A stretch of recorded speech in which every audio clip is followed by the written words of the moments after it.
nababawasan na raw ang mga sasakyan sa ilang pangunahing kalsada sa gitna nga ng malakihang taas presyo sa petrolyo. Dumarami naman ang motoristang nag-iisip ng bumili ng electric vehicles.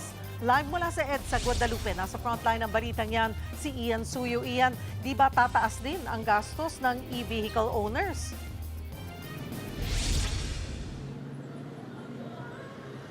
Cheryl, alam mo, patuloy pa nga rin yung pagdaing ng mga kapatid natin na apektado dito sa malawakang pagtataas ng presyo ng gasolina pati na rin ng mga produktong petrolyo. Pero may ilang mga individual nga na tila hindi alintana yung pagtaas na yan, no? Partikular na yung mga gumagamit ng electric-powered vehicles. Naabutan naming nagcha-charge ng electric vehicle o EV si Joel Sapul sa tinutuluyan niyang kondo sa Mandaluyong City. 2022 pa lang daw nang lumipat siya sa paggamit mula sa degasolinang sasakyan patungo sa EV. Sa halos 4 na taon daw niyang paggamit, mas nakatitipid daw siya sa konsumo at maintenance ng kanyang sasakyan. Mas ramdam niya pa yan ngayong sumisipa ang presyo ng produktong petrolyo. Nakakasave ako ng almost 60% to 50% savings. I think I made the right decision, especially na ngayon na meron tayong fuel problem na hindi ako kailangang pumila para mag-gas. Ang EV ay isang uri ng sasakyan na hindi gumagamit ng anumang uri ng gasolina sa makina. Sa halip, pinapaandar ito sa pamamagitan ng kuryente. Pero gaya ng ibang device tulad ng laptop o cellphone, kailangan rin itong i-charge. Sa datos ng Electric Vehicles Association of the Philippines, may higit 35,200 na registered electric vehicles sa bansa as of 2025. Higit na mas mataas yan sa 24,000 noong 2024. Ayon pa sa nakausap naming car dealer, dumarami na rin ang mga nag-i-inquire sa gitna ng big-time oil price hike. Ang daming nag-i-inquire, especially sa full EV.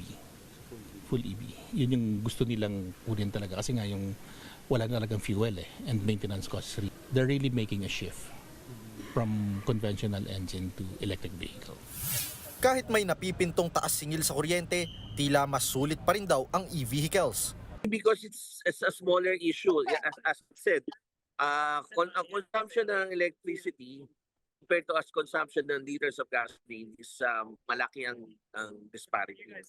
And then ang alternative, there are some alternate power supply they can get, like renewable energies. Every price increase naman, you will be worried. But yun namang pagtaas ng presyo ng electricity goes with the pagtaas din ng fuel cost. Sabay silang tumataas.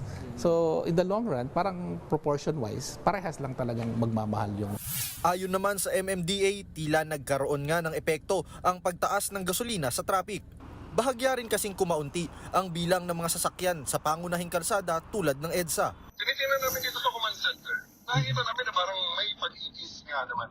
Parang siguro ay andyan na yung mga kasamahan natin dahil nga sa 4-day work week at saka sa taas din ang presyo ng. Bagamat dumarami na ang bilang ng mga EV, pag-aaralan pa rin daw ng ahensya kung kailangan na rin nilang sumailalim sa coding.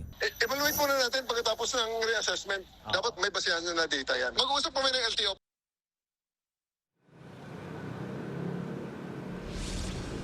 Cheryl, sa ngayon nga, no, bagamat sinabi ng MMDA na nagkaroon ng bahagyang decrease sa bilang ng mga sasakyan, hindi pa daw sila makakapagbigay ng opisyal na numbers o pagtataya sa ngayon. Pero pakita na lang din natin kung ano ba yung traffic situation dito mula sa kinatatayuan ko sa may EDSA Guadalupe.